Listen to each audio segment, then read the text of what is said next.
भीरू जी महाराज की। आज के इस झाझड़ ग्राम में कहीं ना कहीं भगवान देवनारायण, भगवान विष्णु के अवतारी साक्षात बरस रहे हैं, ऐसा लग रहा है। इस कार्यक्रम में आकर के आपकी महाराज श्री की बुद्धगिरी बाबा मंडी के महंत श्री दिनेश गिरी जी महाराज के इस क्षेत्र में आना और आने के बाद हम सबको इनका जो दर्शन मिला है बचपन से लेकर आज तक, वो थोड़ा सा करंट मेरे में भी है कि मैं विधायक तो बन गया लेकिन मैं सही सही बोलता हूं महाराज जी के आशीर्वाद से। जिस तरीके से महाराज श्री बोलते हैं, बहुत बार राजनीति में ये नहीं चलता है लेकिन सही बोलना छोड़ा भी नहीं जाता, क्योंकि मैं बचपन से दिनेश गिरी जी के सानिध्य में परसों से रहा हूं और बाबा जी की ये कृपा रही है इस शेखावाटी में। चाहे वो सनातन की बात हो, चाहे गाय की बात हो, मैं परसों से देखता आ रहा हूं 1990 से लेकर के अब तक जितनी गौशाला की हमारे क्षेत्र में स्थापना हुई है, करीब करीब प्रेरणा दिनेश गिरी जी महाराज की वजह से इस शेखावाटी और हमारे क्षेत्र में जो आज गायों की सेवा बढ़ती जा रही है, जो आज सनातन की बात करने वालों की संख्या बढ़ती जा रही है, मैं निश्चित रूप से कह रहा हूं कि बाबा जी के बहुत ऐसी तपस्या की वजह से, कठोर तपस्या के बाद ये बाबा जी का जो अंदर के विचार निकलते हैं, ये आपको कहीं सुनने के नहीं मिलेंगे, कहीं भी जाकर के सुनने को नहीं मिलेगा। तो मैं ऐसे दिनेश गिरी जी महाराज के श्री चरणों में वंदन करते हुए, अभी जब मैं आपके बीच में आया उस समय हमारे पूर्व सांसद सिक्कर सुविधानंद जी महाराज, सरस्वती जी साक्षात इनकी वाणी पे सरस्वती विराजमान है, और आपका हमने सुना उद्बोधन, और सुनकर के जो हमने हमारे क्षेत्र वासियों को भी ये लग रहा है कि हमारे क्षेत्र में, क्योंकि हमारा क्षेत्र ही ऐसा है जिसमें आपने भी कहा कि ये साधु संतों की धरती है, ये भामाशाहों की धरती है, ये गौ रक्षकों की धरती है। साक्षात इस लोहारगढ़ के अंदर ऐसे संत तपे हैं जो हम आज लोक मान्यता के हिसाब से हम देखते हैं, लोक देवता भगवान देवनारायण की तरह ही यहाँ कठोर तपस्या करने वाले बाबा बरखंडी मालखेत बाबा, जिन्होंने ऐसी तपस्या की कि आज भी उनके वहां परिक्रमा के अंदर लाखों लोगों का तांता लगता है। वही उनकी सच्ची तपस्या थी कि हम लोग उनकी प्रेरणा से इस शेखावाटी के अंदर लोहारगढ़ का वो नाम है कि आधे भारत के लोग यहाँ आते हैं, और मुझे आप सबके आशीर्वाद से इस नवलगढ़ का विधायक बनने का भी अवसर मिला और सेवा करने का भी अवसर मिल रहा है। मेरे नगर के मंडल अध्यक्ष यहाँ के आदरणीय किशन जी और साथ में प्रधान पिपराड़ी और मोहन जी, मैं सम्मानित पूरे मंच को प्रणाम करते हुए सम्मुख इस कार्यक्रम में मंच के सम्मुख विराजमान मैं मेरी मातृशक्ति को चरणों में वंदन करता हूं। पधारे हुए सभी साधु संतों को भी चरणों में वंदन करता हूं। बड़े बुजुर्गों, आज का ये जो कार्यक्रम है वो एक छोटा कार्यक्रम नहीं है। भगवान देवनारायण की मूर्ति की स्थापना वही होती है जहां साक्षात विष्णु भगवान विराजमान होते हैं। ये साक्षात बहुत बड़ी ताकत देखने को मेरे को जब से मैं इस राजनीतिक क्षेत्र में आया हूं, ये सत्य बात है। तो मैं यहां पहली बार आकर के देवपुरा बड़ी के अंदर भगवान कालस देव जी का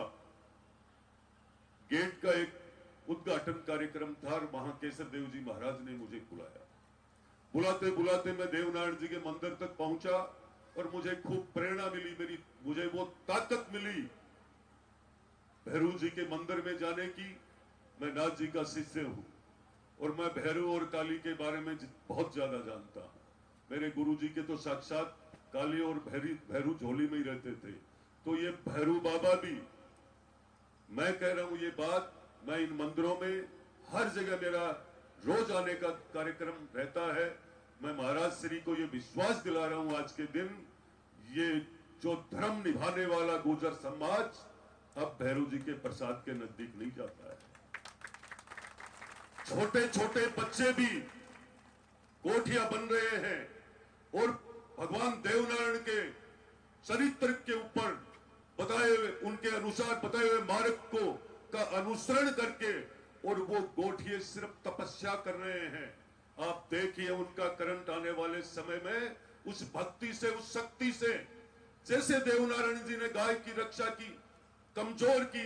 गरीब की, असहाय की और समाज को एकजुट करने का जो काम किया था, वो आज ये गोठिया हर, आप किसी भी स्थान पे चले जाओ, देवनारायण जी के, कारसदेव जी के, कहीं भी आपको वो गोठिया तपस्या करते हुए मिलेंगे। इनके घर दारू बढ़ना तो दूर की बात है, हल्की सोच भी इनकी खत्म हो गई और इस देश में किसी समाज ने धर्म निभाया है पन्ना दाई की तरह, तो वो वीर गुर्जर समाज है, सबसे पहले आपका नाम आता है। और मैं आपको ये विश्वास दिलाना चाहता हूं, जिस दिन मैं इस मैदान में आया था, राजनीति नहीं कर रहा हूं इस मंच से, मुझे बहुत लोगों ने कहा था कि तू क्यों पैसा खर्च कर रहा है। मैं साधु संतों के बीच में कह रहा हूं ये बात, और मैं निर्दलीय के रूप में था, मैंने कहीं भी नहीं गया,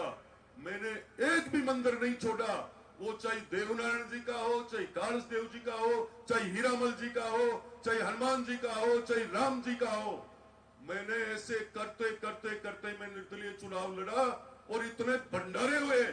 लोगों ने कहा कि इन मंदिरों से और भंडारे से ये विधायक बनना चाहते हैं क्या। मेरी जेब के पौने 3 करोड़ रुपए के काम लोग राज के पैसे लगाकर गिनाते हैं, पौने 3 करोड़ के काम, कई मंदिरों की बगीचे में टॉयलेट, लेटरिन, बाथरूम, कई ऐसे टेंट सेट जहां नीचे गायें बैठ के उगालती थी और मैं हारा हुआ उन गलियों से गुजरता था, गायों को उगालती देखते टेंट सेट के नीचे, मैं जीता हुआ महसूस करता था।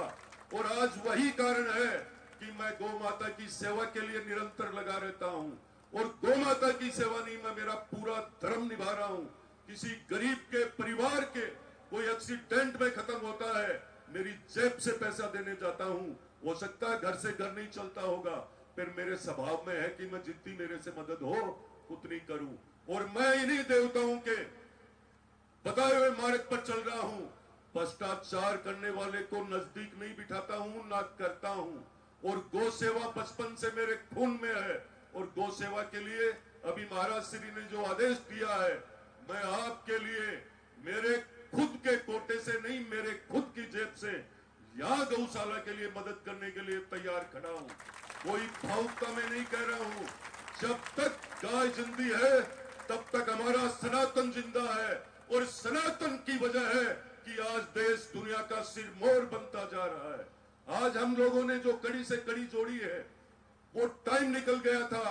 आपने देखा होगा दिनेश गिरी जी महाराज ने एक सनातन समृद्ध यात्रा निकाली थी, कितनी ताकत लगती है, कितनी मेहनत करनी पड़ती है, कितने साधु संतों ने पैसे खर्च किए और अपनी साधना खत्म करी, लगाई।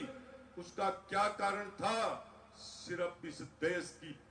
सनातनी व्यवस्था को जिंदा रखने के लिए। ये हमारे लोक देवता,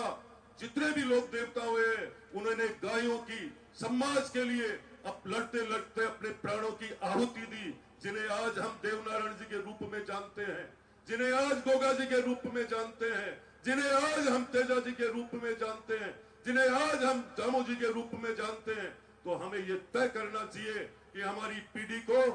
बताए अच्छे मार्ग पर चलना चाहिए। जैसे महाराज श्री सरस्वती जी, सुविधानंद जी महाराज ने बताया, वैसे ही दिनेश गिरी जी महाराज ने बताया कि हमें हर घर में गाय को रखना चाहिए। गाय को रखने के लिए करके मेरी वाणी को विराम देता हूं। पर साथ में अभी आदरणीय किशन जी मंडल अध्यक्ष जी ने कहा था कि मेन रोड से लेकर के भगवान देवनारायण की रोड के लिए इस मंदिर की रोड इसी बजट के अंदर आ जाएगी, सबसे ऊपर नाम आएगा। आने वाले बजट में इस रोड का नाम आ जाएगा। और भी मेरे कोई लायक हो कोई भी काम विकास का, मैं अभी आपके बीच में बैठूंगा आधे घंटे तक, आप सारे काम बता सकते हो, क्योंकि ये राजनीतिक मंच नहीं है। मैं इतना ही कहकर मेरी वाणी को विराम देता हूं। बोलो देवनारायण भगवान की, गौ माता की, साधु संतों की, सभी भक्तजन की। बात